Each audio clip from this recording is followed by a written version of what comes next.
Okay, let's turn our attention to the ice as the countdown continues to the 2026 Winter Olympics in Milan-Cortina. Team USA figure skating enters these games with legitimate medal hopes on both the men's and women's side. From the rise of Ilia Malinin to a deep women's field to a veteran ice duo still chasing Olympic gold. We're going to talk all about it. And joining me now to break it all down is a veteran journalist. She is also the creator of Almost Gold, the one and only Julia Sun. Julia, how you doing? So great to see you, Dexter. I know. It's good to be back in studio with you. I feel like every time we connect, we're always talking about some Olympic sports. So with the well, Winter last Olympics, time we talked about the Major League Baseball. So, we yeah. did do that, right? So it's good to talk about that. Let me ask you this first off the top. How excited are you for the Winter Olympics? I'm going to be honest with you. I'm not a big Winter Olympics person. I prefer the Summer Olympics, but how excited are you for these They're the games? same for me. Okay. Because I've spoken to so many Olympians in my career, as you know, and an Olympian is an Olympian. Doesn't matter what sports they play, doesn't matter if they played one sport or in some cases multiple sports. And some of them have been to multiple Summer Olympics, some of them have been to multiple Winter Olympics, and in the rare event, maybe you see somebody who had both been in the Summer and Winter Olympics. That's the most exciting part. That is exciting. Listen, we like seeing people go for the gold. That's always good. We like to see that happen for sure. So let me ask you this. Let's start with this. Because figure skating, it's a sport that comes down to judging, right? Like we see with gymnastics in the Summer Olympics, right? In Olympic judging, how thin is the margin right now between, I would say, pushing ultra high difficulty and protecting clean execution, especially for U.S. skaters that are trying to chase podium spots here at these games? Well, the margin had never been wide. But in this particular case, I would say Team USA athletes, they have a little bit of leeway because the Russians are not there. Yeah, which has always been their major competition, Yes. right there. How do you think that's going to impact their performance with that leeway? Well, there are two individual Russian athletes who are competing under a neutral flag, so they don't represent Russia, they represent themselves, and their background check, they have no support, there's no evidence that says, oh, they support the war, all that, so they qualified for the games. But as far as Team USA goes, this is one of those rare opportunities when you are on Team USA, you have a good chance to medal. We talk about other sports. In a lot of the sports, it's harder for a U.S. athlete to make the team than to win a medal at the Olympics, summer and winter together. But skating is not one of them. Skater, we got to send our A squad, typically. This time, I'm not saying if we send our B squad, we're going to medal, but now they have a higher chance than usual, and I think they got to capture the moment, and I think they will. All right, so you're very optimistic about Team USA capturing the moment here.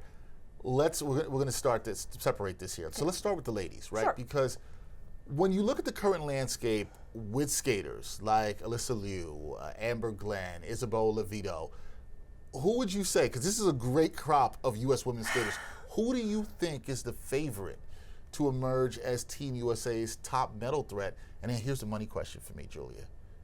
Do you think that we are going to see an American woman win figure skating singles gold for the first time since 2002?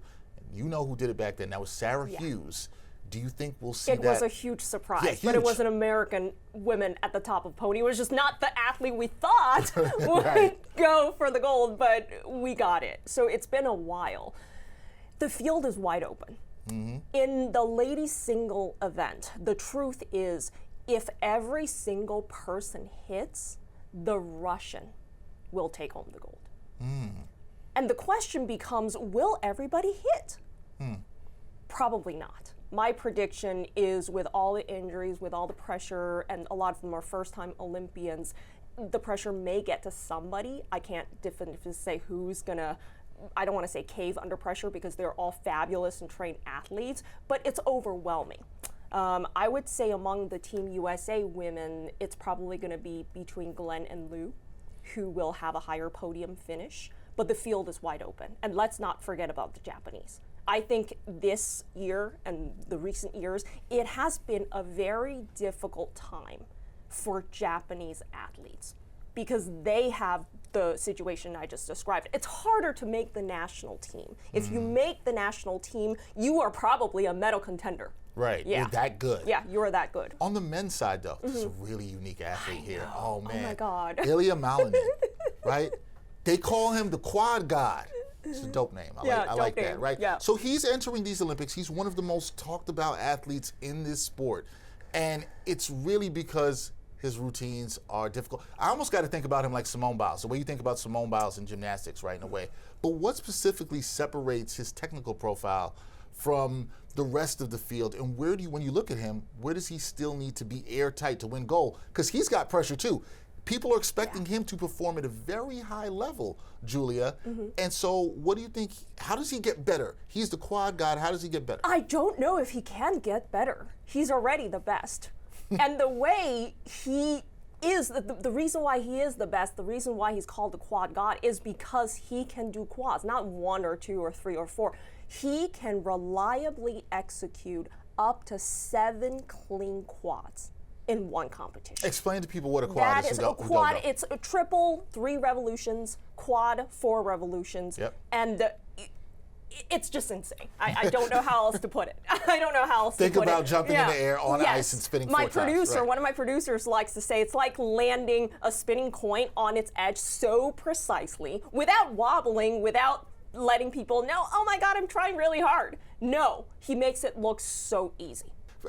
He is an athlete to watch here at these games. There's no doubt about that. You got to keep your eye on Ilia Malinin. He's the favorite, and we'll see if he's able to perform. I would say among the entire American squad, all the athletes that we're sending to Milan, to Italy, he probably has the best chance to bring home him the gold. All right, all sports included. All right, there you go. He has the best chance, so keep your eye on him. Now, when it comes to U.S. figure skating, right, nobody's been as consistent in the past decade, I would say, as the ice dance duo. And I find ice dance really, really interesting here, because the ice dance duo, we have Madison Chalk and Evan Bates. They are really good.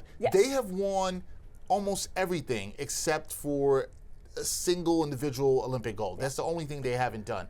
Do you look at them as the favorites to win ice dancing again in these games? Yes. Yes. And just so everybody knows, sometimes people tell me, oh, ice dancing, it's not really a sport. That's not true. They don't jump. But there are so many technical loopholes they have to go through to just get there. It is technically challenging too, okay? It is definitely a legitimate sport. And for this, they're together, by the way. So you can see like the chemistry. Yeah, they're a couple. They're a married couple, right? Married couple. So the chemistry is unparalleled, and they've been extremely consistent. And again, because this particular discipline, there is nobody from Russia competing. So I would say yes, they're the favorites. They are the favorites. They are. Listen. I'm not going to be out here judging ice dancing and saying that it's not a sport, because you know what? I was struggling this week to walk on ice outside. Yeah, me too. So people were skating, jumping. You're not going to hear from me. I guess last things for me, when we look at figure skating, because you talked about this is one of the premier events, if not the premier event of these Winter Games. Highest rating. Right, highest ratings that you'll see there. What would be, I'll say, a fair evidence-based standard for calling Team USA's figure skating squad here and their performance success? Is it medals?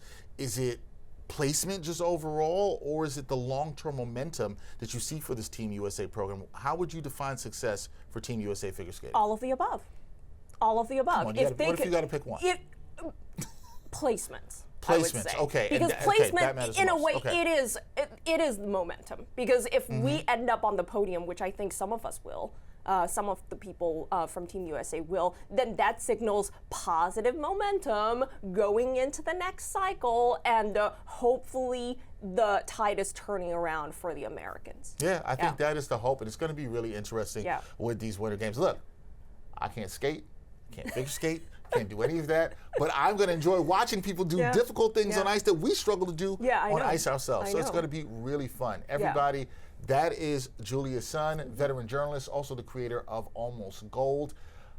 Fantastic job here talking some figure skating. We got to talk some more Olympic sports again soon. It's so great to see you. And one last thing, if I may say. Sure.